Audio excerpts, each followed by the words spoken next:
The Mexican state of Sinaloa erupted into violence Thursday as police captured and then released the son of drug kingpin Joaquin El Chapo Guzman. The failed raid has called into question the Mexican government's ability to contain drug violence. Nick Schifrin explores what this says about the capabilities of the United States' top ally in the fight against illegal narcotics. The descent into chaos played out on social media. A phalanx of Mexican security forces deploy to a neighborhood controlled by the powerful, locally based drug cartel and capture their target, Ovidio Guzman Lopez, who now runs the family business built by his father, known as El Chapo, Mexico's most infamous drug lord, now in a U.S. prison. But then the cartel called in the cavalry, with music blaring and phones filming.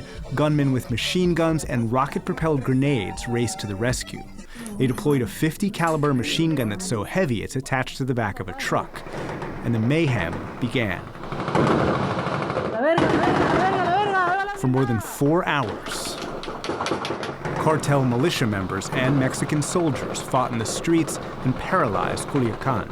The violence left vehicles burning and dead bodies in the middle of the city in the middle of the day. For residents, it was absolutely terrifying. They fled for their lives, this woman carrying her baby in her arms. And on a nearby road, a father shields his daughter. "Daddy, can we get up?" she asks. No, mi amor. "No, my love," he says. This level of violence is stunning, even in a country known for violence. And it's never happened in this city. Here in the capital of Sinaloa State, the Sinaloa cartel, long led by El Chapo, even when on the run from Mexican and U.S. authorities, controlled the city and kept the peace. And as residents searched for safety and the gun battles mounted, the cartel took soldiers hostage. And that's when the government released the kingpin they'd captured, having achieved nothing except for the death of 8 people.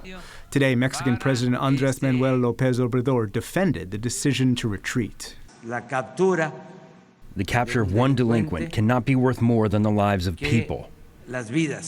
I think what happened in Culiacan was a big mistake for the López Obrador administration on all fronts. Tactical, strategic.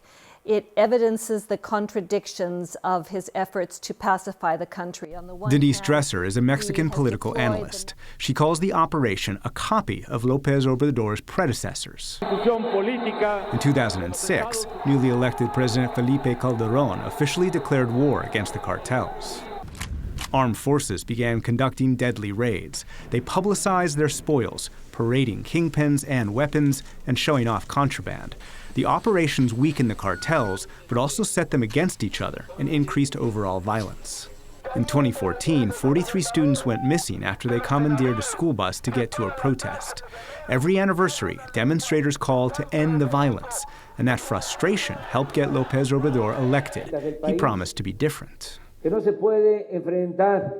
You can't fight violence with violence. You can't put out fire with fire. You can't fight evil with evil. Hugs and not bullets, he says. And what happened yesterday simply shows that the Mexican state and his government in particular are failing at their mission to pacify the country. He is simply reproducing the failed strategy of his predecessors, which was to go after drug kingpins with the hope that that would dismantle cartels, and all it produces is further violence. Soldiers launched the raid with no arrest warrant and apparently no plan for extraction. And by failing to achieve their objective, the cartels become stronger, Dresser argues. The more that the López Obrador administration proceeds with these ill-conceived attempts to seize drug kingpins and then backs away, it's sending the message to cartels that they can basically do what they want. Today in Culiacan, they saluted the caskets of slain officers. And police family members grieved for the husbands and fathers who'd been killed. But they were also angry. They shouted down the local governor, saying he'd sent their family members to the slaughterhouse. He vowed their deaths would not be in vain.